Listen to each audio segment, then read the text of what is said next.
Howdy folks, the Jason C here. Part of what we want to do here on the channel is bring you guys some product reviews of stuff that the common angler, the common man can afford. As we've said before, a lot of us can't get out there and buy the latest, greatest $200, $300, $400 rod and reels, or more expensive if you start getting into offshore stuff. Those kind of rigs can run up into the thousands. I don't have that kind of money. Tony P don't have that kind of money. So we're always looking for something that's functional yet reliable. And you could get some pretty decent rod and reels, some pretty decent reels, mind you, in the $100 to $200 range. They're out there. I own several of them. But something that I've liked to do over the years is buy older vintage Penn reels and just give them a little TLC and get them back into good working order. And you can pick these things up on eBay really cheap. A lot of people stay away from them because they're old. Maybe to some people they're kind of ugly. They don't look fancy. They're not super modern. They don't have all the modern gadgets and gizmos, and some people just tend to stay away from them. But if you know how to service them, know how to repair them, know what you're looking for, you can get some really good, tough, old school reels, old school made in the USA reels for not a lot of money. And this right here is going to be an example. So let's see what's in the box here. What's in the box? We got a bunch of newspaper. Oh wow, look. We got an original owner's manual. Got a groovy little bag. And in this bag, we have a vintage made in America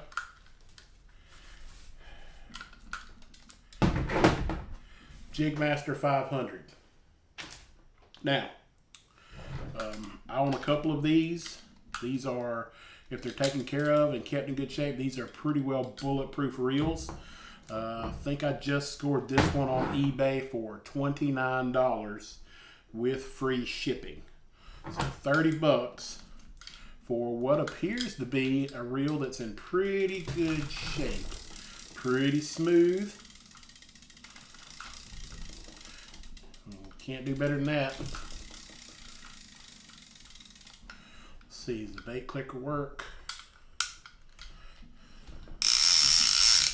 Bait clicker works. Chrome's in pretty good shape. Little bit of corrosion right there on the front plate, but I think I might be able to clear that up with some steel wool, no problem. Side plates look good.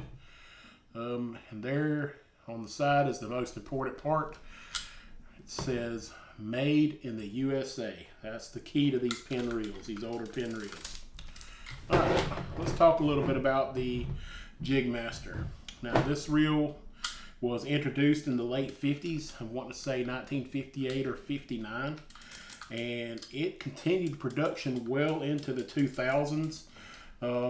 But around 2005, I think they started making these in China. They do still make them today, but they're all made in China now. So they don't have the same parts. They don't have the same quality as these older made in the USA products. They had these red Bakelite plastic side plates for most of the time they were made here in the United States. I think they changed to the black side plates in the late 80s or early 90s. So if you see one with the old school red plates, you know you're dealing with one that's got some years on it. It's fairly old. These are great reels for a multitude of species. I've caught everything on Jigmasters from king mackerel to redfish to grouper to snapper, smaller sharks. They're great casting reels from the beach. Maybe not quite as good as the squidder or some of the other reels that have more ball bearings. I think the Jigmaster only has one ball bearing on each side, or it might be a bushing and a ball bearing. but it only has one bearing on each side. But as you can see, I mean, that's still pretty dang smooth. There's a lot of reels made today that don't turn like that.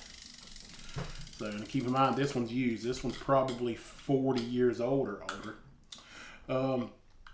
As far as drag goes, let's go over some of the specs.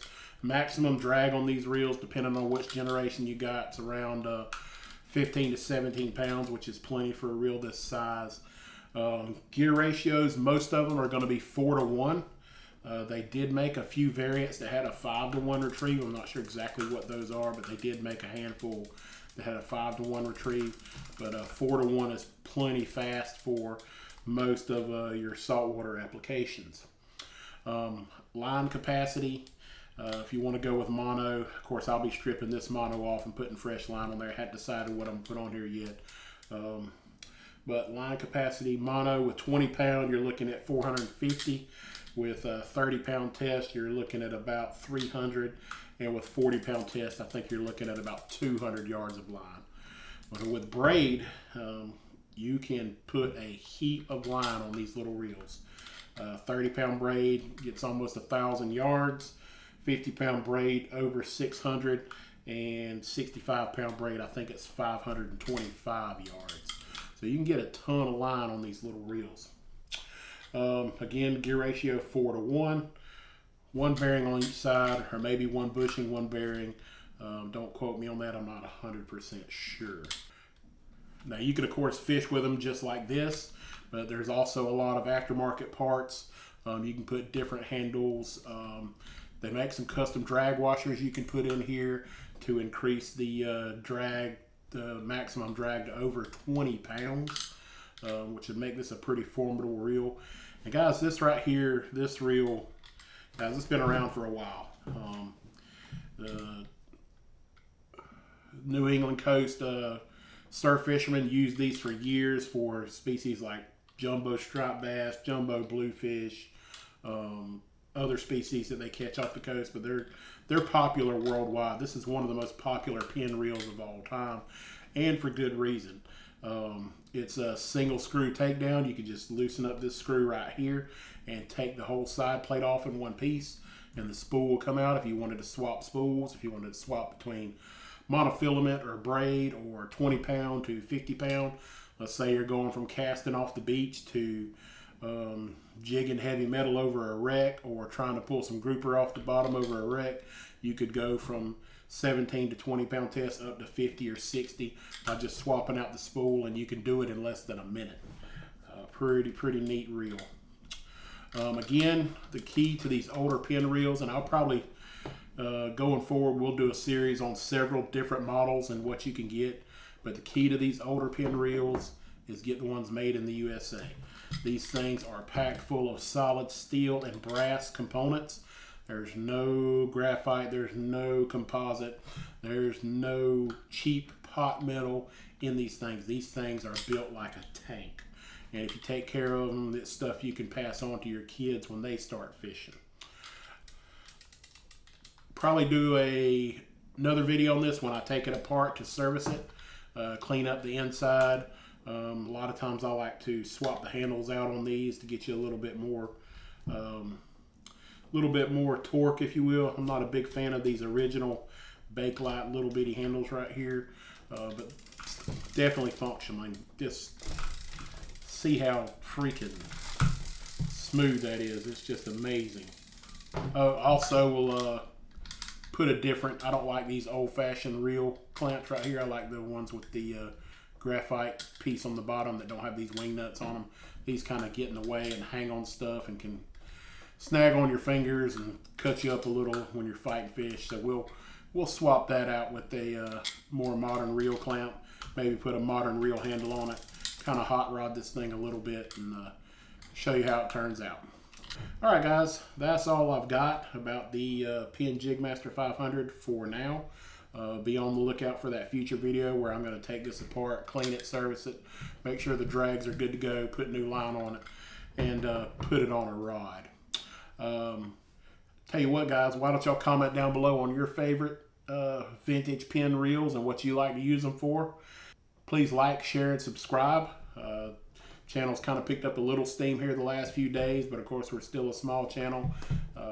Need all the views and comments and likes and all that stuff that we can get. So anyway, this is D. Jason C. Thank you guys for watching. We'll see you next time.